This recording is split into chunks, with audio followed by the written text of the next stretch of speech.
Back in the fall, you and I reunited as mother and daughter after 10 years of not talking. And when we did, it was blissful. It was everything that I ever wanted in my relationship with you. Too good to be true, and every day that we hung out and got to know one another after so much time has passed and I have developed more gray hairs, I told myself that I never wanted what happened between us to happen again. I never wanted to fight with you again. It hasn't even been a year. We are in the summer. Haven't even hit fall yet. And I am irate. I am walking in on you fighting with my boyfriend. The one man who has been single-handedly changing my perception on life, love, and my future. You don't know what really happened. I was trying. Listen to me, Gabby. 10 years ago, I didn't take the blame for our fight. And probably for that decade, it was my fault that I couldn't fix things. When you came back and we reunited, I took the blame. I knew it was me. But this, I'm not taking the blame for this fight. We were all getting along. Jonathan hasn't done anything wrong. I know what you think deep down, but there is nothing leading him back to Junior's murder. There's no smoking gun or evidence. I'm over that, and I know you're not. But you're not going to tear apart my relationship. I hear everything that you're saying to me, Mom. I didn't miss a single word. And I understand that we have now gone months since reuniting and not fighting. I didn't want to fight. But now, you got your words in. Am I allowed to speak or no? Go ahead. I have made every attempt to be on the good side of your boyfriend and not be his adversary. I have made an attempt to not hate him, and I have made an attempt to get along so that we can be one big happy family, like you want, like he wants. In the back of my mind, I also have been thinking about your campaign. I wanted to go good for you, and if we all get along and there's no scandals, that's a plus. But I'm gonna lay it out all on the table here, whether your boyfriend wants me to or not.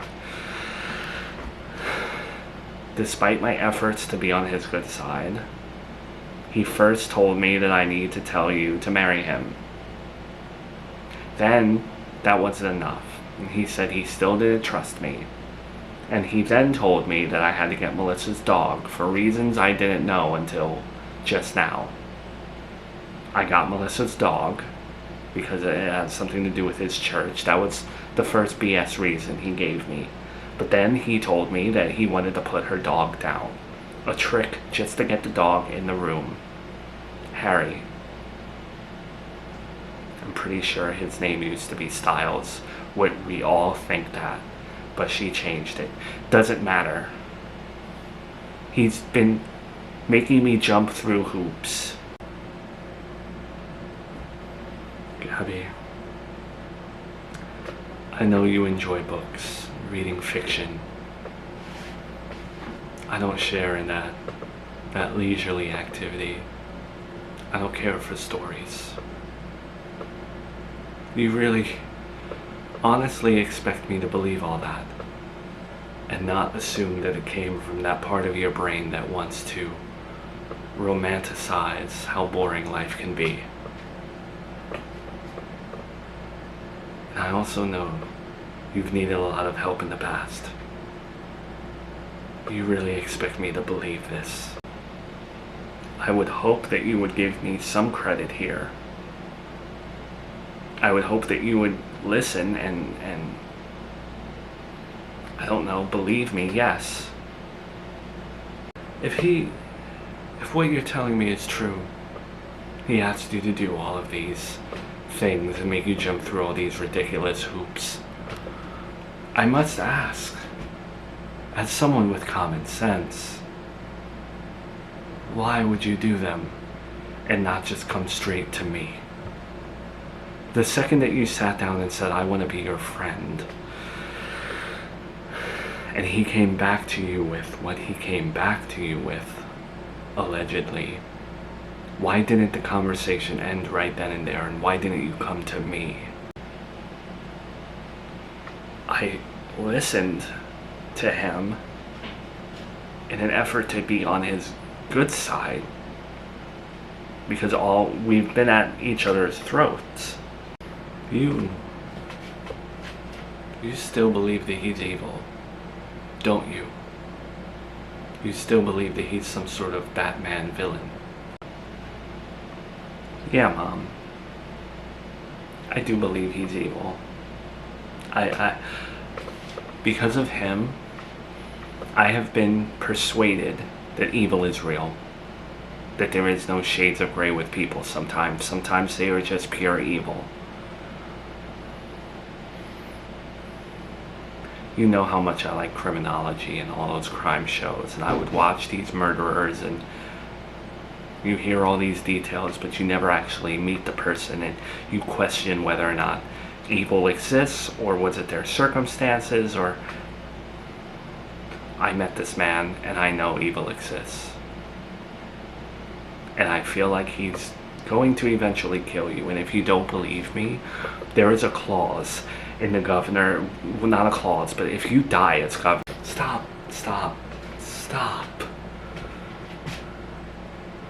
I don't want to be mad at you, and I don't want to fight with you, but I am now, and we are now, because I'm starting to realize that when it comes to my own happiness in my life, the second that it doesn't revolve around you, you have to ruin things for me. It's not about me. This has nothing to do with me. I am thinking of me, not even last. I'm worried about you. You think that I want attention or something? No, but it's true. And I'm sorry, and I apologize, because you get that from me. I know you do. Because when your nanny Agatha wasn't devoting every second to me as a mother, I took it out on her. Now you're doing the same to me. When the world doesn't revolve around Gabriella, then the world has to stop. And then I can give you plenty of examples. One being, when all of us signed up for this internet show, we were doing fine. I was getting a little bit of a paycheck from it. And of course, after 10 years of not talking to me, who shows up in everyone's life and becomes this hero that's going to take down Joey's Melissa? You. You had to make everything about you, and for a good month, our internet show that we had built without you was all about you. How dare you, Mom? I didn't want to fight with you. I never wanted to fight with you again. But here we are over a man who's using you. I also think that you're not happy seeing me be happy, because you recently went through a divorce, and now I've found happiness, and I don't need my daughter up my ass 24/7. I'm sorry. And you're bitter about it, so you're tearing him down.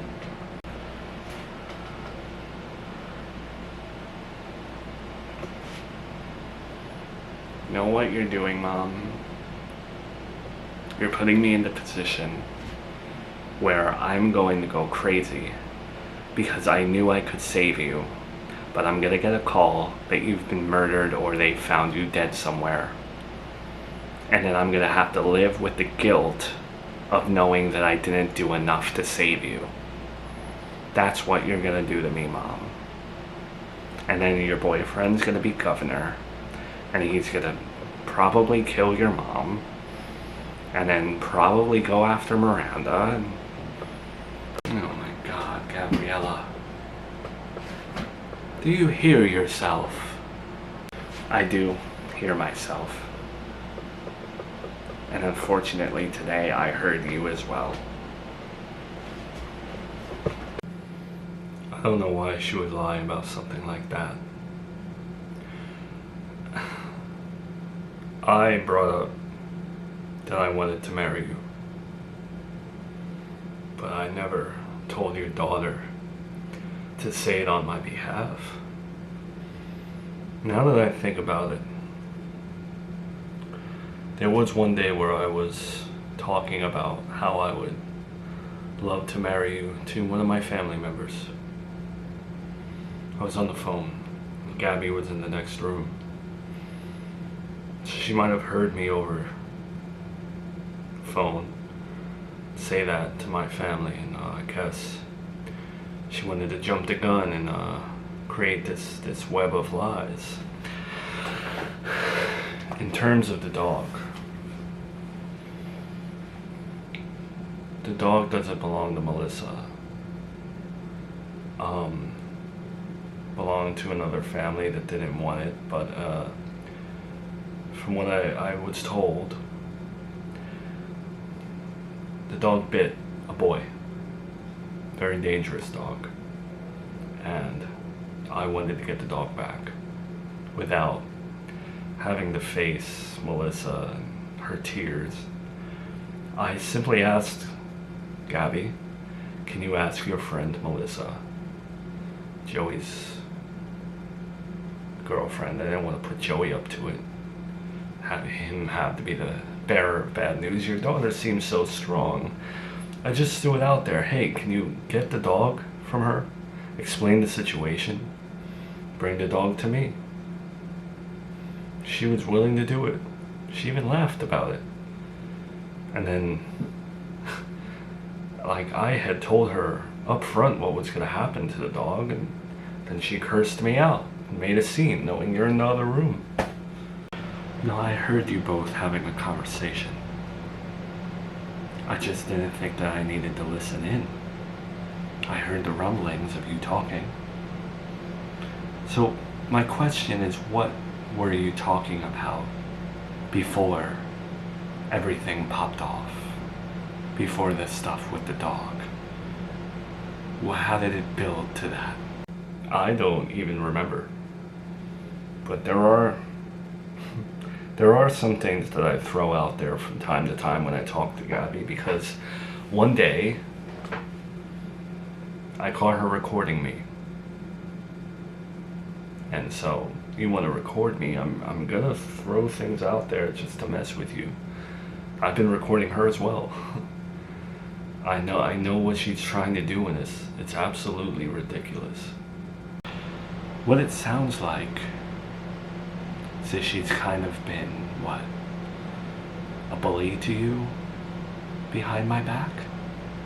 Has that been happening? I didn't even know you guys were having conversations, let alone heated ones that turned into this, for me to walk in on you two arguing. Bully seems like a strong word. I don't really imagine myself as the get bullied type, but unfortunately, yes, your daughter has been unsavory to me, downright unfair at times. And I didn't want to bring any of this up to you, because I know how strong your relationship is with Gabby, and I've already been a pain in the ass with all of this. You know, how I've dealt with her, and I was trying to stay away, and maybe I shouldn't have asked her to get the dog. I thought she would do me the favor. Guess I should have asked you, but, you know, you're busy, and I guess maybe I should have asked Joey, I don't know. No, just trying to be a good mother nowadays. And now I'm trying to focus on my campaign. I try not to piss anyone off, and I try to stay on the good side of my children. But also, I have completely let go and let God when it comes to my boyfriend. I have put immense trust in you. I have ripped away my layers and taken down all my walls and unlocked all my metaphorical, emotional doors with you. I'm invested in you, Jonathan Montgomery. So I do hope that you're being honest with me, and I need you to be honest with me, because it doesn't necessarily sound like Gabby to behave this way. I am being honest. You know how I feel about liars, people who don't have good character. Do you really think that I would lie to you, Mill? This is my daughter. No. It's a very difficult position for me to be in. To have to scold her, to argue with her, and then go down this route again of not speaking.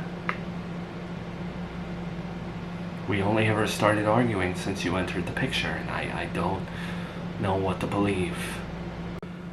I'm willing to get along with your daughter. I have no issue with her. I did it first, and I apologize for putting you in the middle, and I tried to coexist. I tried to be friendly. Then she tells me she's trying to be friendly with me, and I believed her, and then we wound up where we were. I will do whatever you want me to do in terms of your family, Mill. If you want me to lay down right now and have her step on the back of my head several times, I'll do it. If you tell me I want your daughter to smack me in the face, then I will let her do that for you, and I hope that's not what you would request, but I'm just letting you know this is difficult for me, because I'm trying to do everything in my power to give you the life that you've never had, and give you an experience with a man that you've never had, and try to be as genuine as possible. And just sometimes it feels like your daughter is playing cards with the devil, and she's losing, and then the devil tells her what to do. I guess just like I told her